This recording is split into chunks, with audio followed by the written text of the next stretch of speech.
కొద్ది నిమిషంలో వాక్యాన్ని ధ్యానించుకుందాం. టైం అయితే 20 నిమిషాలు మనం పెట్టుకున్న టైం. చూద్దాం, నాకు గుర్తు చేయండి తొందరగా ముగించడానికి. అలా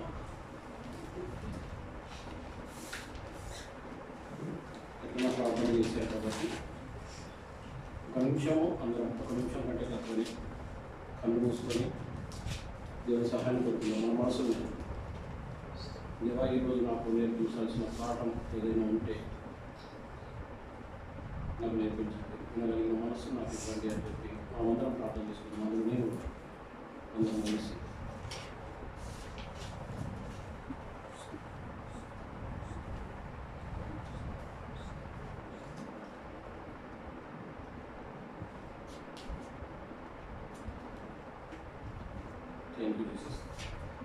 ఓకే 8వ అధ్యాయంకు వచ్చేద్దాం. ఇప్పటివరకు మనం నేర్చుకున్నాం.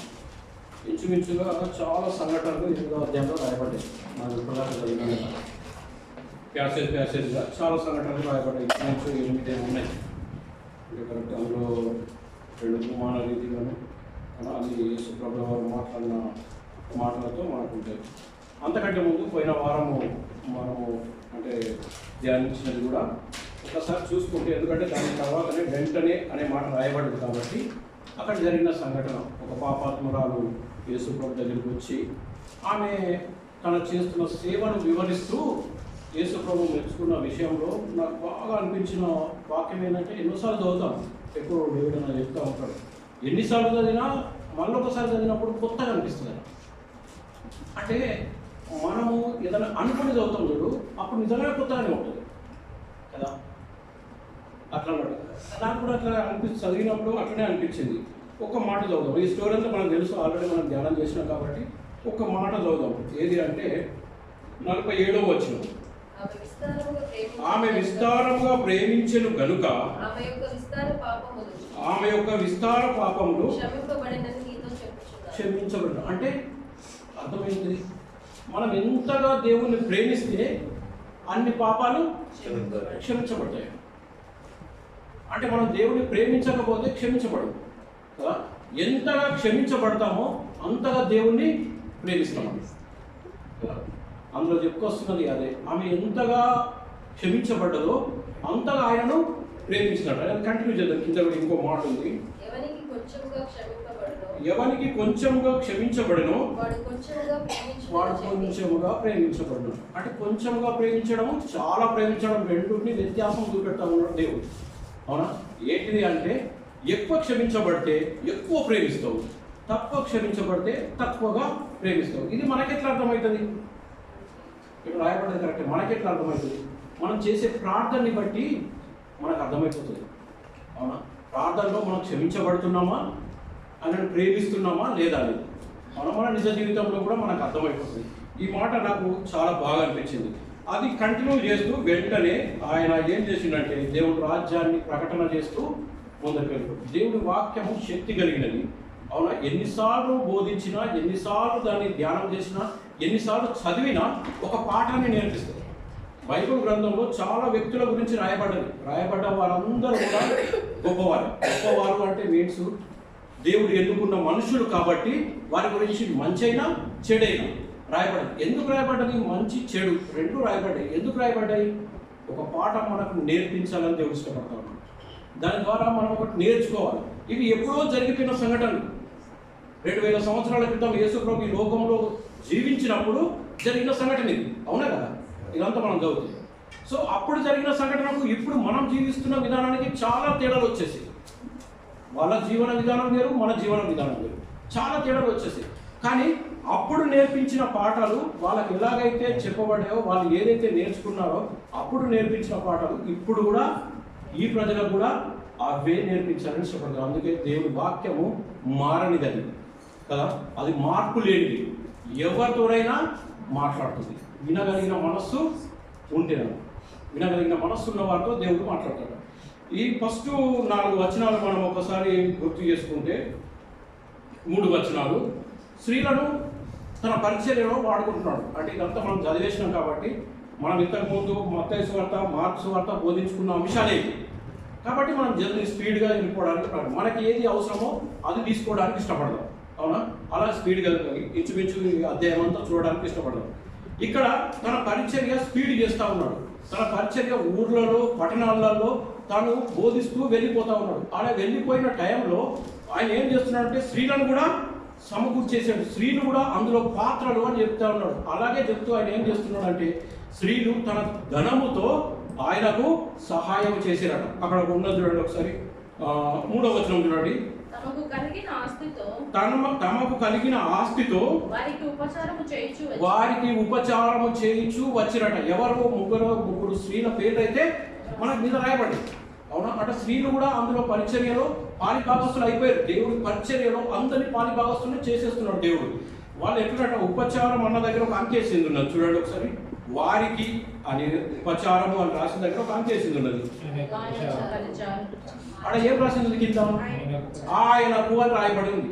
ఎవరికి ఆయనకు అంటే యేసు ప్రభుల వారు కదా. ఆయన ఇంట్రొడ్యూస్. ఇది అయిపోగానే నెక్స్ట్ ఇంకొక ఉపమానం చెప్తా ఉన్నాడు దేవుడు అక్కడ ఉన్న వాళ్ళందరితో. ఇది చాలా మటుకు చాలాసార్లు మనం విన్నాం, మనకు అందరికీ నోటెడ్ కదా. అందుకే ఇందులో నుంచి మనకేం అవసరమో అది తీసుకోవడానికి ఇష్టపడ్డాం. ఈ యొక్క ఉపమానంలో మనకు తెలుసు 4 గుంపుల గురించి మాట్లాడుతూ ఉన్నాడు. 4 గుంపుల గురించి మాట్లాడుతూ ఉన్నాడు. అయితే ఫస్ట్ ఇది ఒకసారి మేము బైబిల్ స్టడీలో ధ్యానం చేసినప్పుడు ఫస్ట్ వస్తుంది బైబిల్ స్టడీలో ఉన్న వారికి అందరికీ గుర్తుకొస్తుంది. దీని గురించి మేము ఆలోచన చేసినప్పుడు ఫస్ట్ ఒక క్వశ్చన్తో ఈ ప్యాసేజ్ మొదలైంది. ఏంటిది అంటే విత్తువాడు విత్తుతున్నాడు కదా. విత్తువాడు విత్తుతున్నప్పుడు ఏమైనా అంటే కొన్ని రాత్రి నీళ్ళలో పడ్డాయి, కొన్ని తోవలో పడ్డాయి, ఇంకా కొన్ని ముండలో పడ్డాయి, ఇంకా కొన్ని మంచి దగ్గర పడ్డాయి. ఇప్పుడు ఎవరిది తప్పు? మీరు చెప్పండి ఒకసారి, ఎవరిది తప్పు?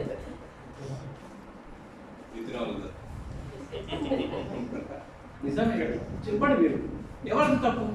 ఈ క్వశ్చన్ ఎప్పుడన్నా మనం వేసుకున్నామా?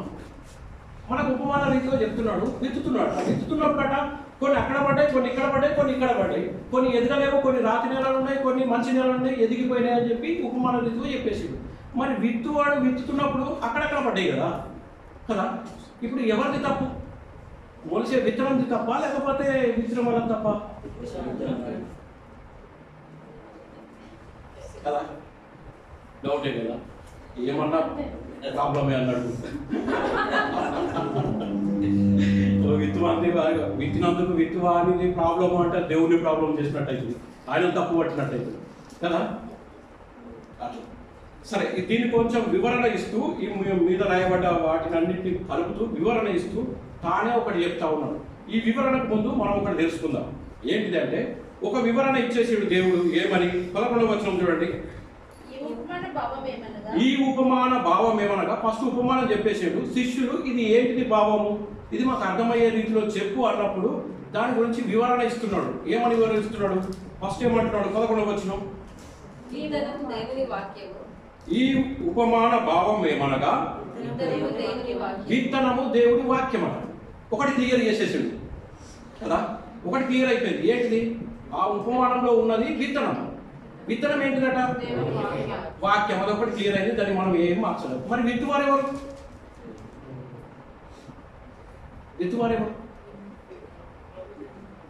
అప్పుడైతే దేవుడు, ఇప్పుడు ఎవరు కదా, అంతే కదా. అప్పుడైతే యేసు ప్రభు ఉపమానం చెప్పేసాడు. అప్పుడైతే యేసు ప్రభు ఆ లోకంలో ఉన్నాడు కాబట్టి తను చెప్పేసాడు. కాబట్టి ఇప్పుడు ఎవరు వెతుకుతున్నారు? సేవకులు కదా. దేవుడి సేవకులు, మాస్టర్లు, అవునా, ఇవాంజలిస్టులు, కానీ ఇట్లా ఎవరైనా కదా దేవుడి వాక్యాన్ని బోధించే వారందరూ కూడా ఏం చేస్తున్నారు? దేవుడి వాక్యాన్ని విత్తుతున్నారు. సరే, ఒకటి విత్తనం అయిపోయింది. విత్తనం అంటే దేవుడి వాక్యము, విత్తువారు అంటే సేవకులు, బోధించేవారు. ఇది ఒకటి అయిపోయింది. ఇంతకు భూమి ఏది? నేల ఏది? క్లియర్ ఉండాలి కదా. నేల ఏంటి మరి? హృదయము. నేల అనగా మనిషి యొక్క హృదయం. ఈ మనిషి యొక్క హృదయము అని అనగానే మనకు చాలాసార్లు మనం విన్న వాక్యాలు మనకు గుర్తుకొచ్చి వస్తాయి. హృదయం ఎలాంటిదట? ఘోరమైన వ్యాధి గలది. దేవుడి వాక్యం ఏం చెప్తామంటే హృదయాలు కఠినపరుచుకొనిరి అని ఉంటుంది. అవునా? చదివింది ఎప్పుడన్నా? విన్నారా? నేను రిఫరెన్స్ ఏం చెప్పాను. అవునా? హృదయాలు కఠినపరచుకొని వారి హృదయం నాకు దూరంగా ఉన్నది అని అంటాడు కదా. వారు మాటలతో నాకు సంతోష పెడుతున్నారు కానీ వారి హృదయం నాకు దూరంగా ఉన్నది అని అంటాడు. అవునా? అంటే నేను ఆలోచన చేసింది ఏంటిదంటే హృదయాల్లో ఉన్న భావాలను తాను మాట్లాడుతూ ఉన్నాడు. ఎవరి హృదయం ఎలాగుంటుంది అనే భావాలు మాట్లాడతారు. దాని కేటగిరీగా 4 కేటగిరీలు చేసేసాడు దేవుడు. ప్రపంచంలో ఉన్న మనుషులందరూ, ఓన్లీ క్రైస్తవులకు మాట్లాడిన మాట కాదు ఇది. ప్రపంచంలో ఉన్న మనుషులందరూ హృదయాలతో మాట్లాడుతున్న మాట. అది ఏంటిదంటే హృదయములు చాలా ఘోరంగా ఉంటాయి. ఆ ఘోరమైన హృదయాలు ఏంటి అంటే దేవునికి దూరమైన హృదయాలు ఉంటాయి, కఠినపరుచుకున్న హృదయాలు ఉంటాయి. అవునా? ఇంకా ఏంటిది, ముండ్ల చేత ఎదిగించుకుంటాయి. అంటే ఘోరంగా ఆలోచన చేసేవారు, అవునా, కఠినంగా ఆలోచన చేసేవారి హృదయాలు కూడా ఉంటాయని దేవుడి వాక్యం సెలవిస్తూ ఉంటుంది. సరే, ఇప్పుడు దీన్ని క్లియర్ చేసుకుంటూ మనం ముందరికి వెళ్ళడానికి ఇష్టపడదాం. 12వ వచనం చూడండి. త్రోవ పక్క నుండి వారు మొదటి గుంపు గురించి మాట్లాడుతూ ఉన్నారు. త్రోవ పక్కన ఉన్నవారు వారు వినువారు గాని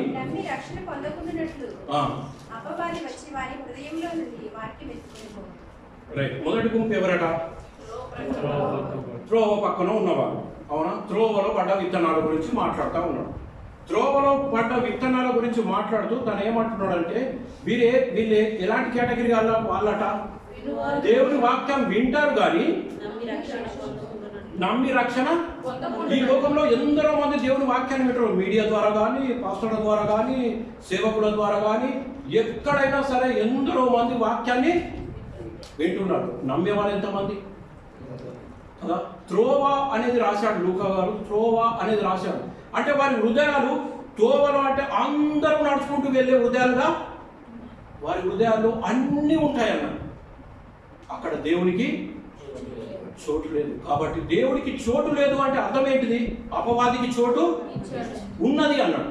అపవాదికి చోటు ఉన్నది అంటే వాక్యాన్ని వాడు విననివాడు, వాక్యాన్ని ఎత్తుకపోవడానికి ఇష్టపడతాడు. అంటే రక్షణ లేకుండా, రక్షణ దగ్గరికి వచ్చినా కూడా విడిచిపెట్టే వాళ్ళు చాలా మంది లోకంలో ఉన్నారని గుర్తు చేస్తా ఉన్నాడు. ఉదాహరణకు మనం చదువుకుంటున్నా వింటున్న దాంట్లో ఎవరైనా మనకు కనబడతారా కదా? కొత్త నిబంధనలు కానీ ఎవరైనా మనకు కనబడతారా? శాస్త్రుల పరిచయం మనకు కనబడతారు. జస్ట్ మనం ఇట్లా అనుకుంటే, దీన్ని ఎవరితో పోల్చుకోవచ్చు అనుకుంటే, దేవుని వాక్యం దగ్గరికి వచ్చింది. అవునా? యేసు ప్రభువు వారు బోధిస్తున్నారు కానీ వారు వింటున్నారా? రక్షణ పొందుతున్నారా? దేవుని వాక్యం నమ్ముతున్నారా? లేదు. అలాంటి మనుషులు ఈ సమాజంలో, ఈ సంఘంలో, క్రైస్తవ సంఘాలలో ఉన్నారు అని గుర్తు చేస్తూ ఒక హెచ్చరికని అందిస్తున్నారు. అలాంటి వారు ఎవరైనా ఉన్నారు? ఈ 4 గుంపులు అని చెప్పాను చూడు. ఈ 4 గుంపుల్లో ప్రతి క్రైస్తవుడు కానీ, ప్రతి మనిషి కానీ ఎక్కడ ఒక గుంపులో మాత్రం ఉంటాడు. లేను అనడానికి వీల్లేదు. ఎందుకంటే ప్రపంచంలో ఉన్న వాళ్ళందరూ ఇదే 4 గుంపులలోనే ఉండాలి. అవునా? మొదటి గుంపు దేవుని వాక్యాన్ని నిర్లక్ష్యం చేసి, దేవుడు అంటే శ్రద్ధ లేకుండా, దేవుడి వాక్యానికి విలువ ఇవ్వకుండా వదిలేసేవారు అని చెప్పి ఒకటి క్లియర్ చేసేసాడు. అందులో మనం ఉండకపోతే చాలా సంతోషం. దేవుడి వాక్యానికి వినిపించే వారంలో మనం ఉంటే చాలా సంతోషం. రెండో గుంపు గురించి మాట్లాడుతున్నాడు. అదే గుంపు రాతి నేలనట. రాతి నేల అంటే కఠినమైన హృదయం అనుకుందాం కదా? కఠినమైన హృదయం. దాని గురించి చెప్పండి, చదవండి. ఎవరనగా సంతోషంగా అంగీకరిస్తారట. అందరం వాక్యం వింటున్నాం. అవునా? వాక్యం వింటున్నప్పుడు ఎట్లుంటుంది తెలుసా? సంతోషంగా, అబ్బా ఇది నా కొరకే మాట్లాడినట్టుంది, ఎంత మంచిగా ఉంది, ఎంత మంచిగా బోధిస్తుడు, ఎంత మంచిగా చెప్తుడు అన్నట్టే ఉంటుందంట. ఎవరైనా అనిపిస్తుందా? మనకు చాలాసార్లు అనిపిస్తుంది కదా, నా కొరకే అన్నట్టు ఉంటుంది కదా. కానీ ఇంకా దాన్ని కొనసాగించండి. కానీ కింద వేరు లేదట. అంటే అదంతా అనిపించేదంతా పైననే అనిపిస్తుంది అన్నట్టు. వాక్యాన్ని ఇంతసేపు వింటరా, ఒక ఏం చెప్పిండు అన్న, భలే చెప్పిండు అని బయట కలిసి, ఏం చెప్పిండు అంటే భలే చెప్పిండు అన్న, ఏం చెప్పిండు అంటే భలే చెప్పిండు, అంతే. ఏం చెప్పిండు అంటే భలే చెప్పిండు, మంచిగా చెప్పిండు. కానీ అందులో ఏమి కూడా హృదయంలోకి వెళ్ళలేదు. ఏది కూడా హృదయంలోకి వెళ్ళలేదు. రెండో కేటగిరీ. ఇందులో మనం ఉండకపోతే చాలా సంతోషం. మూడో కేటగిరీ గురించి చెప్తా ఉన్నాడు. మూల పొదల్లో కొన్ని పడ్డాయంట. అవునా? ఆ హృదయాలు ఎలాంటివో అక్కడ కూడా తానే వివరణ ఇచ్చేస్తున్నాడు. చూడండి ఒకసారి. విని కాలం గడిచిన కొద్ది, అంటే విన్నాము, రక్షణ పొందిరు, విన్నరు, రక్షణ పొందిరు, చర్చికి పోతున్నారు, ప్రార్థన పోతున్నారు, ఉపవాస కుడికి వస్తున్నారు, శుద్ధపడి కుడికి వస్తున్నారు, చర్చికి పోతున్నాము, ఎక్కడ యానివర్సరీలు ఉంటే అక్కడికి పోతున్నాము, అవునా, ఇవన్నీ చేస్తున్నాం, కొనసాగుతున్నాం, గుంపులో మనం అందరం కొనసాగుతున్నాం, సంతోషంగా వెళ్తా ఉన్నాం. కానీ చదవండి, ఈ జీవన సంబంధమైన విచారములో చేతను ధనభోగముల చేతను అణిచివేయడం. స్ట్రక్ అయిపోతారు అన్నట్టు అక్కడ జరగరిగా. దీన్ని ఎట్లా మనం పోల్చుకోవచ్చు అని అంటే, ఇక దాన్ని జరగకుండా ఏంటిదంటే ఇక స్థితి ఎదుగుదల ఏముండదు. ఇక పటలు పడుతున్నావా, పటలే వాడు, కార్పెట్ వేస్తున్నావా, కార్పెట్లే వేస్తున్నావు, ఎప్పటిదాకా జీవితకాలం అంతా, అవునా. ఏ పని చేస్తే అప్పుడు ఎదుగుదల ఉండదు, దేవుడి గురించి ఆలోచన ఉండదు, దేవుడి గురించి గొప్పగా మాట్లాడుకునేది ఉండదు, అవునా. దేవుడి గురించి ఇంకేమన్నా మనం నేర్చుకుందాం అనేది ఏముండదు. స్ట్రక్ అయిపోతాం అన్నట్టు అక్కడే. ఎందుకు స్ట్రక్ అవుతున్నాం, దేవుడి దగ్గర ఎందుకు స్ట్రక్ అవుతున్నాం అంటే, హృదయం అంతా ఎటు తిరిగిపోయిందంట, విచారముల చేతను జనభోగముల చేతను అక్కడ దిక్కు వెళ్ళిపోతుంది. కాబట్టి ఇక్కడ ప్రార్థనలు అన్ని నడుస్తున్నాయి, అక్కడ మన హృదయం ఉంటుంది కాబట్టి ఇక్కడ స్ట్రక్ అయిపోయినాం. ఇలాంటి హృదయాలు ఉంటాయని చెప్పి గుర్తు చేస్తూ ఉన్నాడు. చివరిగా ఇంకొక హృదయం గురించి చెప్తా ఉన్నాడు. అదేంటిదంట, మంచి నేలన పడ్డ విత్తనం అట, అవునా. మంచి నేలన పడ్డ విత్తనం గురించి మాట్లాడుతున్నప్పుడు బ్రహ్మాండమైన 2-3 వచనాలు అక్కడ వదిలేశాడు. ఒక్కసారి చూడండి అవి. ఎలాంటిదట మంచి విత్తనం, మంచి నేలన పడ్డ విత్తనము యోగ్యంగా ఉండేదట. అది యోగ్యంగా ఉండదంటే దేవుని కొరకు యోగ్యంగా ఆలోచించేది, దేవుని కొరకు యోగ్యంగా బ్రతకాలన్నా ఇష్టపడేది, అవునా. ఒక కేటగిరీకి అంటే ఒక అర్హతకు సంపాదించుకున్న హృదయం అటది. ఇంకేమంటున్నాడు, మంచి మనసు అంట.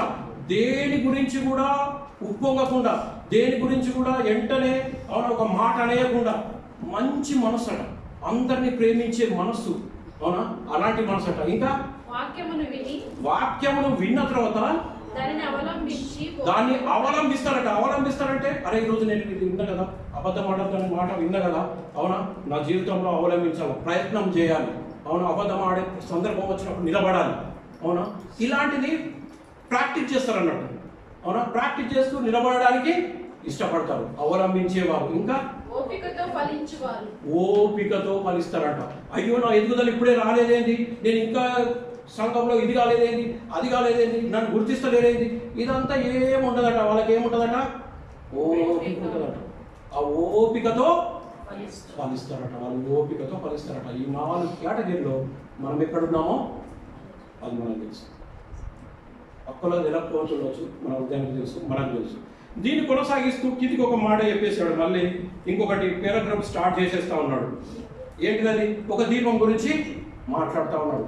ఎవరైతే దేవుని నమ్ముకొని రక్షణ పొంది, అవునా, వారికి ఇట్లా ఒకవేళ దేవునితో సంబంధం కలిగి ఉంటే వారు వెలుగుగానే, వెలుగైన దేవుణ్ణి, సత్యమైన దేవుణ్ణి ప్రకటన చేసే వారి జీవితం ద్వారా వెలుగుగానే అందరికీ కనబడతారట. దీని గురించి చాలు. ఇంకా కిందికి వచ్చేస్తే ఇంకొక 3 వచనాలలో ఇంకొక మాట మాట్లాడుతున్నాడు. తన తల్లిదండ్రులు వచ్చాట.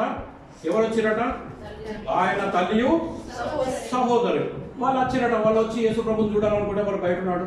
అప్పటికే యేసుప్రభు ఏమనిస్తున్నాడు, ఎవరు వచ్చాట, నీ కొరకు మీ వారు వచ్చారు అని అనగానే, ఇగో వింటున్నారు కదా, మీరే నాకు సహోదరి తల్లి అని చేసిండట. అంటే అర్థం ఏంటి, తల్లిదండ్రులకు భక్తి లేదనే, సహోదరులకు తల్లికి భక్తి లేదనే కాదు. తను వాడు మాట్లాడుతున్న మాట ఏంటంటే, యేసుప్రభుల వారు ఈ లోకంలో ఉండే ఈ రక్త సంబంధం కంటే, ఈ రక్త బాంధుత్వం కంటే, క్రీస్తులో కడగబడిన యేసు యొక్క రక్తంలో కడగబడి ఆయన దగ్గరికి వచ్చిన వారి బాంధుత్వము, ఆ బంధము బలమైనది, అది నాకు ఇష్టమైనది అని చెప్తా ఉన్నాడు. ఒకవేళ దేవుడి రక్తంలో కడగబడకపోతే నువ్వు బయట ఉంటే దేవుడికి ఇష్టడుగా నువ్వు కానే కాదు. నువ్వు ప్రార్థన చేయు, ఏదన్నగా ఆయన రక్తంలో కడగబడిన వారు, రక్షణ పొందిన వారు మాత్రమే ఈయన నా వారు అని ధైర్యంగా చెప్పుకునే దేవుడు, అవునా. కిందికి వచ్చేస్తే ఇంకోటి మనకు కనబడతా ఉంటుంది. ఇంకేముంది, ఒక విశ్వాసాన్ని గురించి మాట్లాడుతూ ఉన్నాడు. అక్కడ ఏం జరుగుతూ ఉంది, ఇంకొక పారాగ్రాఫ్ స్టార్ట్ చేసేస్తే అక్కడ ఏం జరుగుతూ ఉంది? దోణిలో ఎక్కిపోతున్నారట. సరస్సు మీద వెళ్ళేటప్పుడు ఏమైందట? వాళ్ళతో యేసు ప్రభు ఉన్నారు, సంతోషంగా ఉన్నారు. శిష్యుల గురించి నేను మాట్లాడుతూ ఉన్నాను, ఇక్కడ ఉన్న శిష్యుల గురించి. అవునా? వాళ్ళు ఏం చేస్తున్నారు? సంతోషంగా ఉన్నారు, యేసు ప్రభు బోధన వింటున్నారు, ఆయనతోనే ఉంటున్నారు, ఆయనతో నడుస్తున్నారు. మా గురువు, మేము శిష్యులము, ఇక మాకు బలము, ఎందుకంటే ఆయన అన్ని చేసేవాడు అని చెప్పి ఆయనతోనే ఉంటున్నారట. ఆ ధోనిలో కూడా యేసు ప్రభు ఉన్నాడా లేడా? ఉన్నాడు. ఇలా సంతోషంగా గడుపుతున్న సందర్భంలో ఆ పడవ మీదకి ఏమొచ్చిందట? ఆ ధోని మీదకి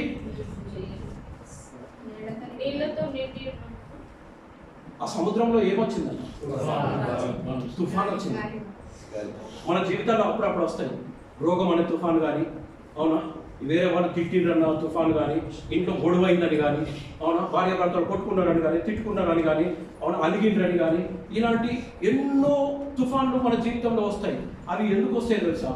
అవి ఎందుకు వస్తాయి ఎప్పుడన్నా గమనించాము? ఒకవేళ విశ్వాస జీవితంలో అవి వస్తే, అవునా, నీ విశ్వాసాన్ని నువ్వు నిలబెట్టుకుంటావా లేదా అని దేవుడు పరీక్ష పెడతాడు. దేవుడు వారితోనే ఉన్నారు. వారు ఆ దేవుడు మమ్మల్ని ఎంతగానో చేసిన దేవుడు కదా. ఇదంతా దేవుడి గురించి వాళ్ళ దగ్గర నుండి చూస్తున్నారు కదా. ఏ దేవుడు మనతో ఉన్నాడు, ఈ తుఫాన్ మనకేం చేస్తున్నా అని చెప్పి వాళ్ళు నిలబడగలిగితే గొప్పగా ఉండేది. వారి ద్వారా ఒక పాఠం నేర్పిస్తూ ఉన్నాడు దేవుడు. ఏంటిది అని అంటే, ఒకవేళ ఇలాంటివి వచ్చినప్పుడు మనం నిలబడుతున్నామా, ఆందోళన చెంది, అవునా, విశ్వాసంలో సన్నగిలిపోతున్నామా? అందుకే వాళ్ళతో ఒక మాట అంటాడు. ఏమన్నాడు యేసు ప్రభువు వారు? నీ విశ్వాసము ఎక్కడ? నువ్వు ఇప్పటిదాకా నేర్చుకున్న విశ్వాసం ఎక్కడ? ఇప్పటిదాకా ప్రార్థనలో పోయి నువ్వు సంపాదించుకున్న విశ్వాసం ఎక్కడ? చిన్న తుఫాన్ రాగానే భయపడిపోతున్నావా? రోగం రాగానే భయపడిపోతున్నావా? బాధ రాగానే భయపడిపోతున్నావా? దేవుడు మాట్లాడుతూ ఉన్నాడు. ఒకవేళ అలాంటి స్థితిలో మనం లేకపోతే చాలా సంతోషం కదా. ఇంకా కిందికి వచ్చేస్తే ఇంకొకటి స్టార్ట్ చేస్తూ ఉన్నాడు 26 నుండి. ఇక్కడ చిన్నగా స్టోరీ నేను చెప్పేస్తా, అయిపోతుంది టైం కూడా. స్టోరీ నేను చెప్పేస్తా. ఏం జరిగిందంట? ఆయన ఒక దేశానికి వచ్చేసాడట. ఏ దేశము? గెరాసీనా దేశానికి వచ్చేసాడట. యేసు ప్రభువు వారు ఆ దేశానికి వస్తున్నప్పుడు అప్పుడే ఆయనకు తెలుసు. ఎందుకు అంటే, ఆ దేశంలో నేను ఎక్కువసేపు ఉండలేను. అవునా? ఆయన ఒక పర్పస్గానే అక్కడికి వస్తున్నాడు, ఒక ఉద్దేశంతోనే అక్కడికి వస్తున్నాడు. అవునా? వచ్చి ఆయన కార్యాన్ని ముగించగానే వారు వద్దన్నారు, ఆయన వెళ్ళిపోయాడు. అవునా? అది ఏం జరిగింది అక్కడ అంటే, సింపుల్గా దయ్యం పట్టిన ఒక ఆయనట. ఆయన స్థితి ఎలా ఉన్నదని రాయబడ్డది? బట్టలు లేకుండా ఉన్నాడంట. అవునా? బట్టలు కూడా సరిగ్గా వేసుకోలేకుండా ఉన్నాడట. తను గాయపరుచుకుంటున్నాడట. ఇంకా సమాధులలో ఉన్నాడట. గొలుసులతో కట్టేసినా కూడా ఆగకుండా ఉన్నాడట, గాయపరుచుకుంటున్నాడు. ఇలాంటి కేటగిరీలు కలిగిన ఒక వ్యక్తిని దేవుడు చూశాడు. ఒకసారి ఊహించుకుందాం. ఇక్కడైతే మనకు అలాంటి వారు కనపడరు, కానీ ఇండియాలో మనం చాలా మంది కనపడతారు. రోడ్ల మీద మనం వెళ్తూ ఉంటే, అటు వెళ్తూ ఉంటే, ఇటు వెళ్తూ ఉంటే, అంటే పిచ్చి పిచ్చిగా చేసేవాళ్ళు, అవునా, అలాంటి వారు మనకు చాలా మంది కనపడుతూ ఉంటారు. వాళ్ళని ఒక్కసారి మనం ఊహించుకుంటే వాళ్ళ స్థితి ఏంది? మనం దగ్గరికి కూడా వెళ్ళాం, భయపడిపోతాం.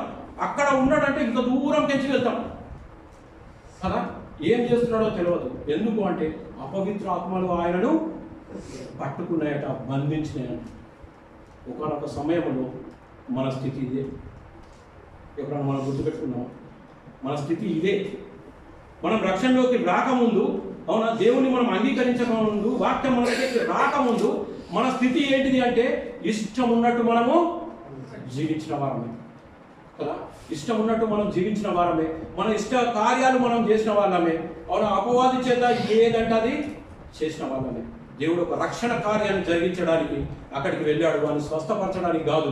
స్వస్థపరచడం ఒకేటైతే సమాజానికి తెలియజేసేది ఏంటంటే, నేను దేవుణ్ణి, రక్షణ నా ద్వారా తప్ప ఎవడి వల్ల రాదు, రక్షించేవాడిని నేనే అని రక్షణ కార్యాన్ని జరిగించడానికి అక్కడికి వెళ్ళాడు. అదే రక్షణ కార్యము ఆయన శిలువలో చేసింది కూడా అదే. మన పాపంలో కొరకు ఆయన చనిపోయిన ఆయన రక్తము. అవునా? ఇక్కడ ఆయన కొరకు వచ్చి మనము ఆయనని వెతుక్కుంటూ దేవుని దగ్గరికి వెళ్ళలేదు, దేవుడే ఆయనను వెతుక్కుంటూ ఆ ప్రదేశానికి వచ్చాడు కదా. అపవిత్ర పట్టిన వాడు దేవుని దగ్గరికి వెళ్ళలేదు, దేవుడే ఆ ప్రదేశానికి వచ్చాడు. అవునా? మనల్ని కూడా కనుక్కొని దేవుడు మన దగ్గరికి వచ్చిన దేవుడు. అవునా? ఏం చేసినట్టే, వాడిని ముట్టి వాడిలో ఉన్న అపవిత్ర ఆత్మను తీసివేసి వాడికి రక్షణ ఇచ్చింది. ఒకవేళ రక్షణ పొందుకున్న మనము, రక్షణలో జీవిస్తున్న మనము, దేవునితో సహవాసం చేస్తున్న మనము ఒక రెండు కలిగి ఉండాలి. ఎందుకంటే ఇదంతా మనం చదువుతూ ఉంటే, కిందికి వస్తూ ఉంటే, ఇంటికి వెళ్ళినక్కడ ఇది ఒకసారి చదవండి, చెప్పిన వాటిని ఒకసారి రిమైండ్ చేసుకోండి. అవునా? దేవుడు అద్భుతంగా మనతో మాట్లాడతాం. ఇది వాస్తవం. ఎందుకంటే మనకి చదివించుకుంటూ చెప్పడం అంటే 56 వచనాలు ఉన్నాయి కదా, 56 వచనాలు ఉన్నాయి. అంతసేపు అంటే కష్టమైంది, అవునా? ఇది వెళ్ళిన తర్వాత ఆయన చెప్తున్న మాట ఏంటో చూడండి ఒకసారి. 36వ వచనం చూడండి, 35వ వచనం చూడండి. చూడవెళ్ళి దయ్యములు వదిలిపోయిన మనుష్యుడు బట్టలు కట్టుకొని స్వస్థ చిత్తుడై యేసు పాదముల యొద్ద కూర్చుండుట చూచి భయపడిరి. వాడి స్థితి నుండి ఏ స్థితిలోకి వచ్చాడు వాడు? బట్టలు కట్టుకున్నట మంచి వాడై బట్టలు కట్టుకొని నీట్గా ఎక్కడ కూర్చున్నాడు? ఈరోజు దేవుడు మనల్ని చూసి మనము చాలాసార్లు అతిశయపడతాం. ఏమంటే కన్నా నాకు ఈ హోదా ఉంది, అవునా? దేవుడు నాకు ఈ జాబ్ ఇచ్చాడు, దేవుడు నాకు ఈ కార్ ఇచ్చాడు, అవునా? దేవుడు నాకు లైఫ్ ఇచ్చాడు, బంగారం లాంటి కొడుకుని ఇచ్చాడు. ఇది మనం చెప్పుకునే ఎవరితోనైనా చెప్పుకుంటే మనం ఇవే చెప్పుకుంటాం కదా. మనం ఇలాంటివే చెప్పుకోవడానికి ఇష్టపడతాం, అవునా? కానీ వీటి లైఫ్లో దేవుడు ఇచ్చింది ఏంటంటే ఒక మంచి, మనకు కూడా దేవుడు ఇచ్చింది ఏంటంటే ఒక యోగ్యత కలిగిన, ఇక్కడ మనల్ని ఇక్కడ నిలబెట్టాడు అంటే ఒక మనిషిగా మనల్ని అందరు గుర్తుపట్టి మెచ్చుకునే విధంగా దేవుడు తయారు చేశాడంటే ఎంత గొప్ప దేవుడు, ఎంత గొప్ప దేవుడు. ఇది ఎప్పటికీ మనం మర్చిపోకుండా ఉండాలి. ఏ స్థితిలో నుండి ఏ స్థితిలోకి వచ్చాం, సాతాను పట్టిన ఆ అపవిత్ర ఆత్మను పట్టిన ఆ స్థితిలో నుండి వాడు ఏ స్థితిలోకి వచ్చాడు? అభివృద్ధి ఉండాలి. క్రైస్తవ జీవితంలో అభివృద్ధి ఉండాలి, ఆలోచించే విధానంలో అభివృద్ధి ఉండాలి, ప్రార్థన చేసే విధానంలో అభివృద్ధి ఉండాలి. అందరము చెప్తున్న నేనే కాదు, మీరు అందరం కూడా ప్రతి దాంట్లో ఒక మెట్టు ఎక్కుతూ అవునా, చాలాసార్లు జారిపోతావచ్చు, మళ్ళీ ఎక్కడానికి ప్రయత్నం చేస్తూ అవునా, అలా ప్రయత్నం చేసినప్పుడు దేవుడికి ఇష్టమైన వారంగా మనం ఉంటాం. ఇక కిందకి ఒక వచనాన్ని చూద్దాం. 38వ వచనం చూడండి.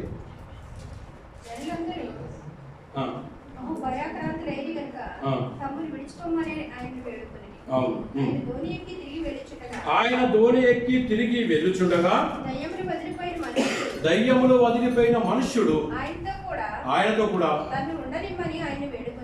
దేవా నన్ను నీతో ఉండని అని చెప్పి ఆయన మాట్లాడుతున్న మాట అంటే ఏ మార్పు నుంచి ఏ మార్పుకు వచ్చింది? అవునా, నీవే దేవుడవు, నీవు తప్ప నాకు మార్గం లేదు అనే విశ్వాసంలోకి కొనసాగిస్తున్నాడు. ఇంకొక మార్పు కూడా జరిగింది ఆయనలో కూడా. దేవుని యొక్క మాట, దేవుని యొక్క వాక్యం మనతో మాట్లాడుతున్నప్పుడు, మనం నేర్చుకోవడానికి ఇష్టపడుతున్నప్పుడు ఆయన మాట స్పష్టంగా మనతో ఉంటుంది. ఏంటిదంటే ఒక విశ్వాసి రక్షింపబడ్డప్పుడు ఏ స్థితి నుంచి ఏ స్థితికి వచ్చాడు, ఆ స్థితి నుంచి ఏ స్థితికి వెళ్తున్నాడు, ఆ స్థితి నుంచి వాడి మాటలు ఏ స్థితికి వెళ్తున్నాయి, ఆ మాటల నుంచి ఇంకా కిందికి చదవండి, ఇంకొక స్థితి కూడా ఉంది. అయితే ఆయన నీవు నీ ఇంటికి తిరిగి వెళ్ళి దేవుడు నీకెట్టి గొప్ప కార్యములు చేసెను అని పంపివేశాను. పాస్టరే మనల్ని నువ్వు వద్దు, నువ్వు పక్కకు అంటేనే అలిగి కథ రెండో రోజు మనం చర్చికి రాము. ఎందుకంటే నన్ను పాస్టర్ వద్దన్నాడు, ఇది చెయ్యొద్దు అన్నాడు, అట్లా అన్నాడు, ఇట్లా అన్నాడు అనేది మనం పెట్టుకుంటాం. యేసు ప్రభువు వారు స్వస్థపరిచాడు, నీతోనే ఉంటానన్నాడు. ఆయన వ్యక్తి, అలాంటి వ్యక్తితో యేసు ప్రభువు వారు ఏమంటున్నాడు? నాతో రావడానికి వీల్లేదు, అవునా, నాతో రావడానికి వీల్లేదు. ఎంత ఆశతో అడిగాడు, నేను నీతో వస్తాను అని చెప్పి, నాతో రావడానికి వీల్లేదు. నువ్వు చేయాల్సిన పని ఏంటి? నీ ఇంటికి వెళ్ళి నీకు ఏమి జరిగిందో తెలియజేసి, దేవుడు అదే మనతో చెప్పిన మాట. నువ్వు రక్షణ పొందావు కదా, ఎలా రక్షణ పొందావు, ఏం జరిగిందో నువ్వు ఇతరులకు ఇది. నేను రిఫరెన్స్లు ఏమి మీకు చూపెట్టలేను, ఎందుకంటే అందరం రిఫరెన్స్లు తెలిసిన వాళ్ళని. నేను ఇది చెప్తున్నప్పుడే మనకు రిఫరెన్స్ వెలుగుతుంది, అవునా? కాబట్టి నేను రిఫరెన్స్లు ఏమి చెప్తున్నాను. దేవుడు చెప్పిన మాట ఏంటంటే, రక్షణ పొందినవా, నీ ఆత్మీయ జీవితం ఎదుగుదల ఉండాలి. ఎదుగుదల నుంచి దేవుడే అనే దగ్గరికి రావాలి. ఒకవేళ దేవుడు నీకు అప్పచెప్పిన పని స్పష్టంగా చేయడానికి దేవుడు అక్కడ నేర్పిస్తున్న పాఠం, ఇప్పుడు మన సంఘానికి కూడా నేర్పిస్తున్న పాఠం. ఇది అయిపోగానే ఇంకొక పారాగ్రాఫ్ స్టార్ట్ చేస్తూ ఉన్నాడు. ఇంకొకటి అది ఏంటిదట, యేసుప్రభు అక్కడికి అయిపోయిన టైం ఇది ఒకటి చెప్పి ముగించేస్తాను. అయిపోగానే ఏమైందట, సమాజపు అధికారి అయిన యాయిరు అనే ఒకడు వచ్చి యేసు దగ్గర అడుగుతున్నాడు. ఏమని అడుగుతున్నాడు? నా కుమార్తె 12 సంవత్సరాల కుమార్తె అండి, ఆమె చావు బతుకులో ఉంది, దయచేసి వచ్చి నువ్వు ముట్టి స్వస్థపరచు. ఆయన విశ్వాసం గొప్పది. ఎందుకంటే యేసుప్రభు ముడితే స్వస్థపడతాడన్న విశ్వాసంతో ఆయన యేసుప్రభు దగ్గరికి వచ్చాడు. సరే, యేసుప్రభు అంగీకరించాడు, వెళుతూ ఉన్నాడు. మధ్యలో ఏమైపోయింది తెలుసా? ఇంకొక సంఘటన జరిగిపోయింది అక్కడ కదా. అక్కడ ఏం జరిగింది? అందరు గుంపులుగా యేసుప్రభు ఎటు వెళ్తే అందరు గుంపులుగా అటు వెళ్తా ఉన్నారు. ఆ వెళ్ళేటప్పుడట ఒక రక్తస్రావం కలిగిన స్త్రీ అట. ఎన్ని సంవత్సరాల నుండి? 12 సంవత్సరాల నుంచి. ఆ అమ్మాయి సంవత్సరమే. ఆ అమ్మాయి యొక్క వయసు ఎంత? సావు బతుకులో ఉన్న వయసు ఎంత? ఒక 12 సంవత్సరాల పాప చావు బతుకుల్లో కొట్లాడుతుంది, చావు బతుకుల్లో చావుతో పోరాడుతుంది. అవునా? ఇంకొక 12 సంవత్సరాల నుంచి వ్యాధి చేత బాధపడుతున్న ఒక ఆమె యేసు ప్రభువును ముట్టి ఒకరికి బాధ, ఒకరికి సంతోషం కదా. ముట్టిన ఆమె అయితే సంతోషపడింది, ఎందుకంటే ఆమె స్వస్థపడింది కాబట్టి చాలా సంతోషం. సంతోషపడిన ఆమె ఏం చేస్తుంది తెలుసా? ఆయనకు నన్ను ముట్టింది ఎవరు చెప్పండి అన్నప్పుడు ఆమె ముందరికి వచ్చి జరిగిందేంటో చెప్పిందంట. అది సాక్ష్యం. మన జీవితంలో ఏదైనా జరిగితే సాక్షిగా మనము ఉండాలి. ఎందుకంటే ఇది ఎందుకు నేర్చుకుంటున్నాం? యేసు ప్రభుల వారు ఈ గ్రంథంలో, పవిత్రమైన గ్రంథంలో, అవునా, ఇది ఎందుకు రాశాడు? ఇది ఒక సాక్ష్యము. మీరు ఇలా ఉండాలి. మీ జీవితంలో నేను చేసిన కార్యాలు, నేను చేసే స్వస్థతలు, నేను చేసే మీకు ఏదైనా మేలు ఉంటే అది మీరు సాక్షిగా ఉండాలని ఒక పాఠాన్ని నేర్పించేస్తున్నాడు. మేలు పొందుకున్న ఆమె సాక్షిగా నిలబడ్డది. సరే, ఇది అయిపోయింది. వెళుతూ ఉంటున్నప్పుడు మళ్ళీ అది అయిపోగానే వెళ్ళేసరికంటే ఏమైందట? వెళ్తున్న మార్గంలో ఇంకొకరు వచ్చేసి పాప చనిపోయిందని చెప్పేసరికంటే అయినా యేసు ప్రభువు వారు ఏమంటున్నారు? భయపడవద్దు, నమ్మిక మాత్రము ఉంచు అని చెప్పి వెళ్ళిపోయాడు, ముట్టాడు. అవునా? అందరూ చచ్చిపోయిందని చెప్పి అందరూ అప్పటికే క్లియర్ అయిపోయింది. అక్కడ ఉన్న వారు కూడా చచ్చిపోయారట. ఆమె చనిపోలేదు, నిద్రిస్తుందని యేసు ప్రభు అంటే వాళ్ళు ఏం చేసిరట?